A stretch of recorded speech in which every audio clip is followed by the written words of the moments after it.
Hello, ladies and gentlemen. Thank you so much for taking the time to be here. We are delighted to have you at today's event, hosted by TU Wien, which promises to be equal parts interesting and innovative. My name is Ruby Sutton. I will be your moderator today. It is my pleasure to be with you all day. We have a really great program in store for you. It is chock full of international experts. Literally, we have an expert joining us live from New York. So I don't want to say too much now, I'll get to that later. I'm excited to just really get the ball rolling. Again, today's program is very exciting, and it is the future of creative industries and IP in the age of AI. So as I said, I don't want to waste any time. I want to get things started, get the ball rolling, and we are going to head straight into the opening notes, which are from a few key speakers. So our first speaker, Bernhard Sommer, is an Austrian architect and the president of the Architects' Chamber of Eastern Austria. There he represents thousands of architects and engineers. With a strong focus on sustainable, innovative, and forward-thinking designs, Bernhard combines professional practice and research to shape the future of architecture on a global scale. Ladies and gentlemen, please put your hands together and join me in welcoming him to the stage. Yeah. Good afternoon. On behalf of the Chamber of Architects and Engineers, I would like to also welcome you. The architectural design, of course, is part of creative industries.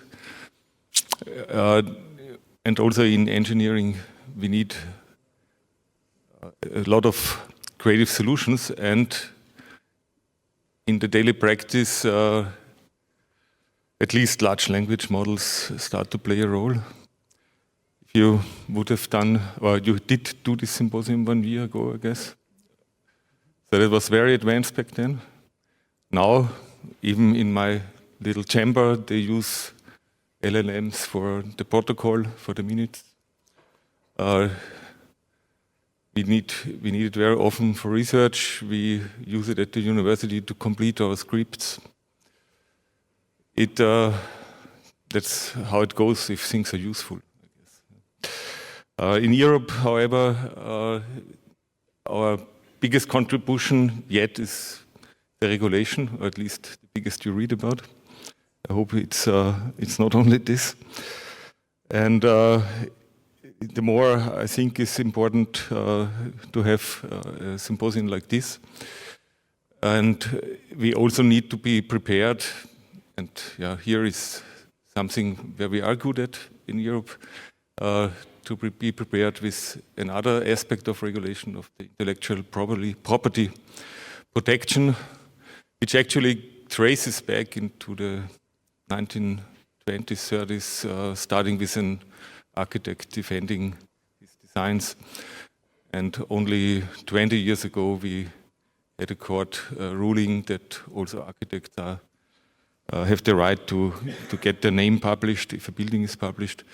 It's an ongoing struggle, and it has never been so important as today. So I'm very happy to hear also today a lot of insights in this topic.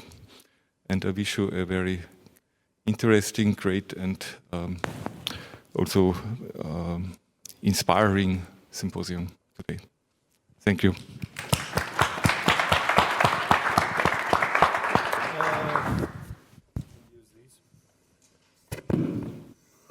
Thank you very much, Bernhard, for the introduction.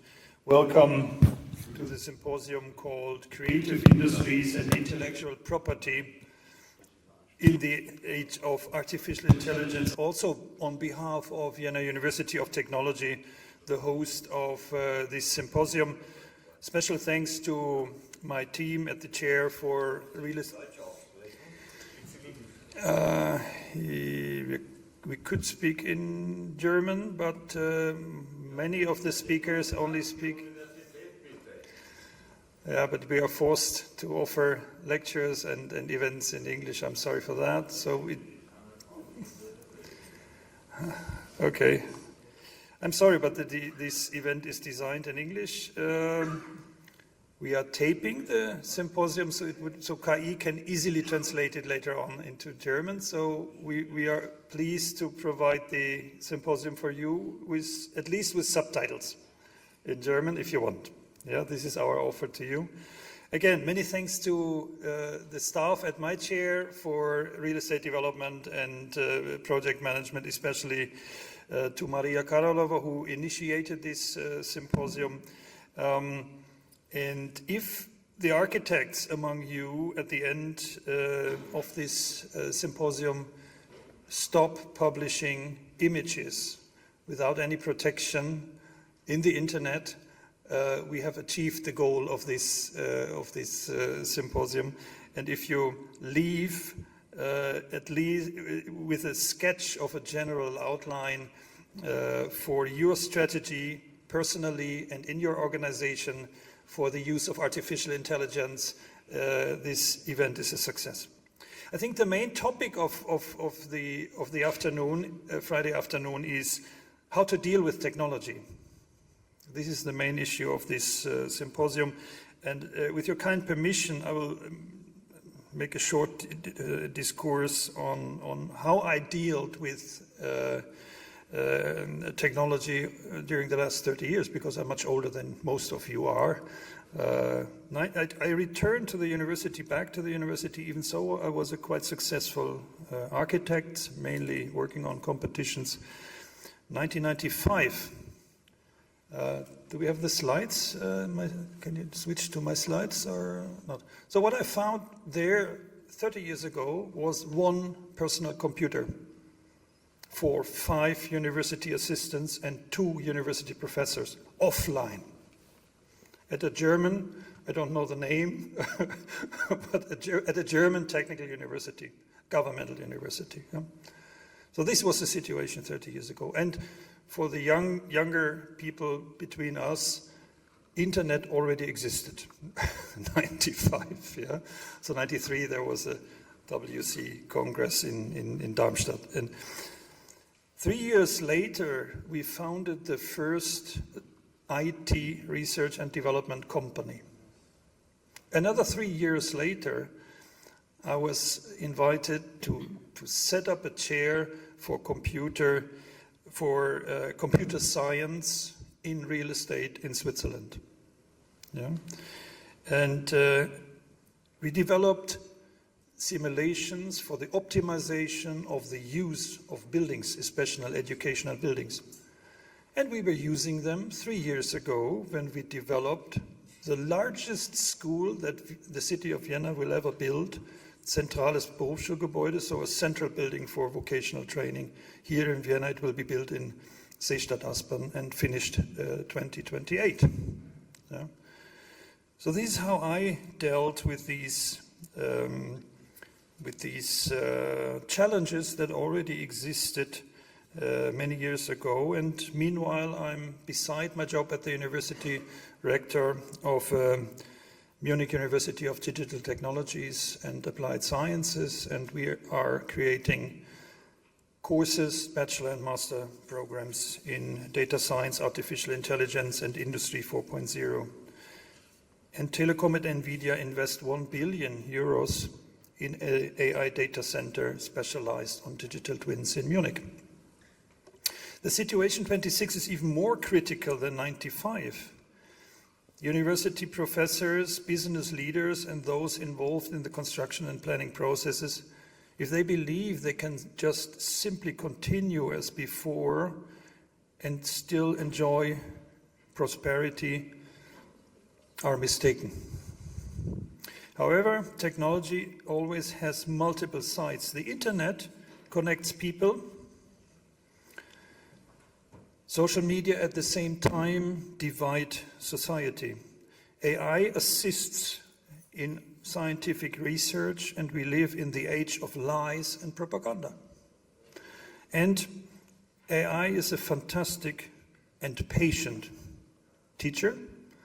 At the same time, believe me, none of my sons is doing his math homework without ChatGPT. Technology works. How technology works depends on us. but we have to get out of the comfort zone and shape technology. And I hope this symposium contributes to this spirit. And another sentence, I think we need the brightest minds around the table. We will not be able to shape technology if we just continue to work with the same friends and relatives and the same networks and Freundelwirtschaft as before. So we definitely need the best ones around the table. Yeah? And I hope this sentence also echoes in the corridors of this university and many other universities. AI creates challenges in creative industry. Intellectual property is one of them, and I hope the speakers today will help you to understand how to earn money with creativity, even in the age of AI, and they will show different strategies how to do it. Technical strategies, but also new business models that occur from the challenges creative industries are facing with AI.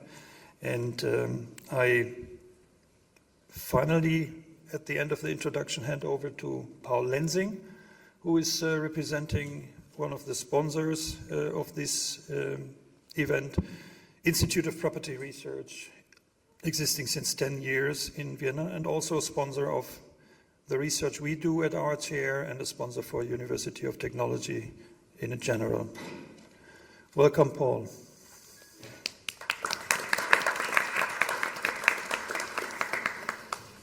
Hi. A 10 years anniversary usually lets me feel old. I don't know how it is with you, but 10 years pass by like a glimpse.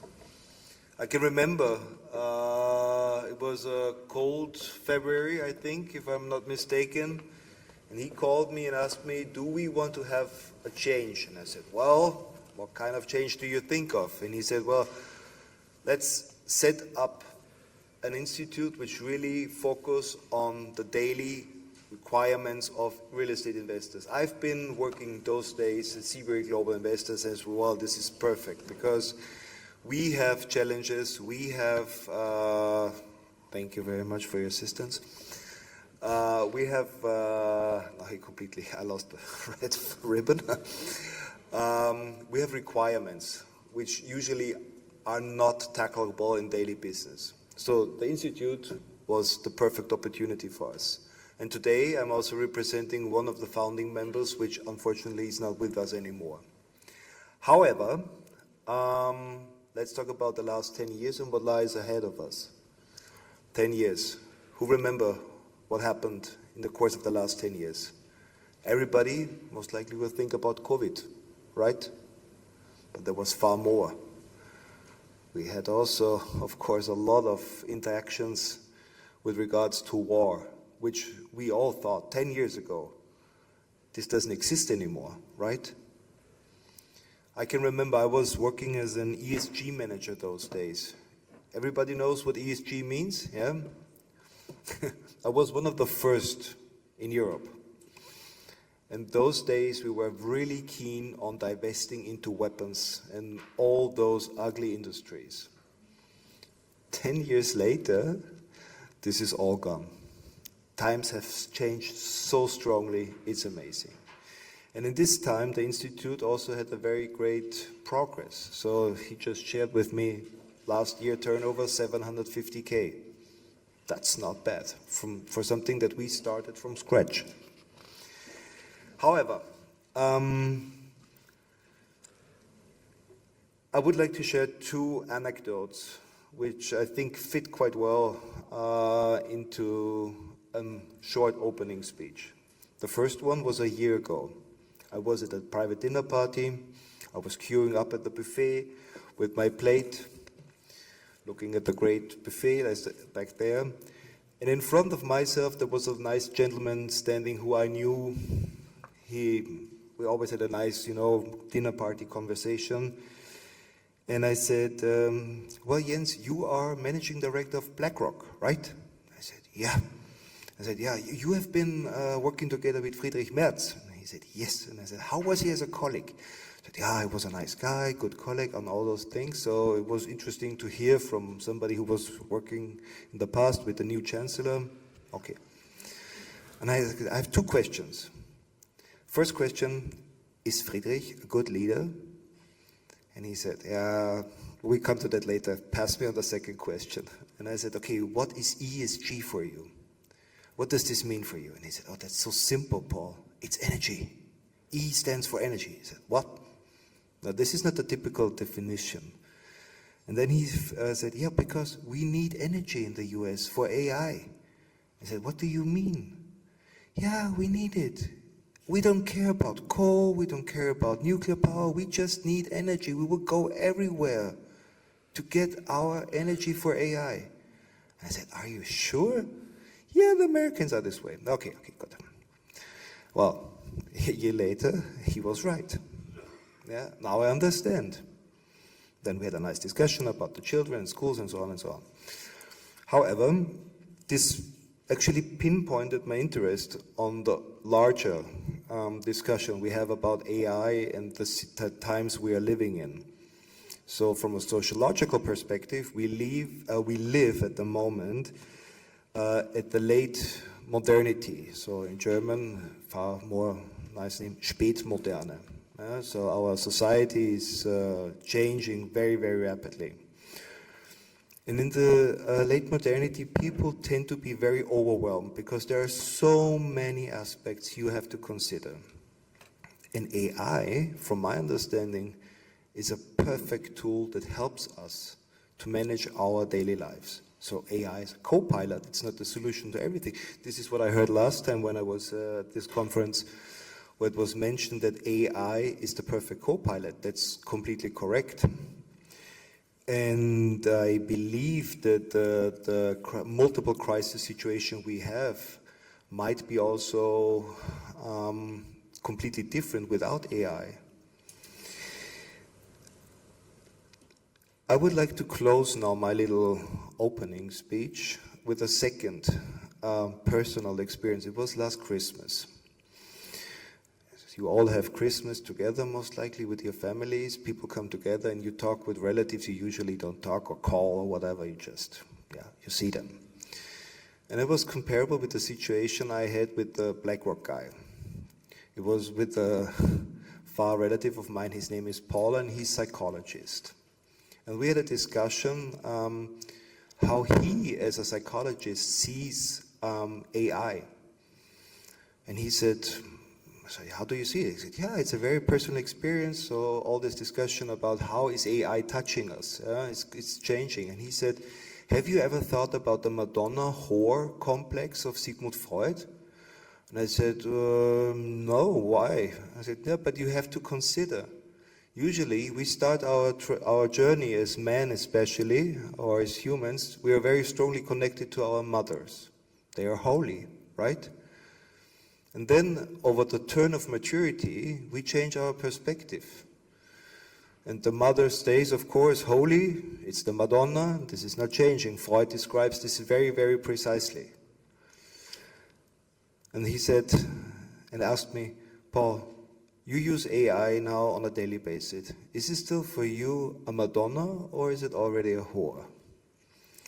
And this is what I would like to say, pinpoint as my closing.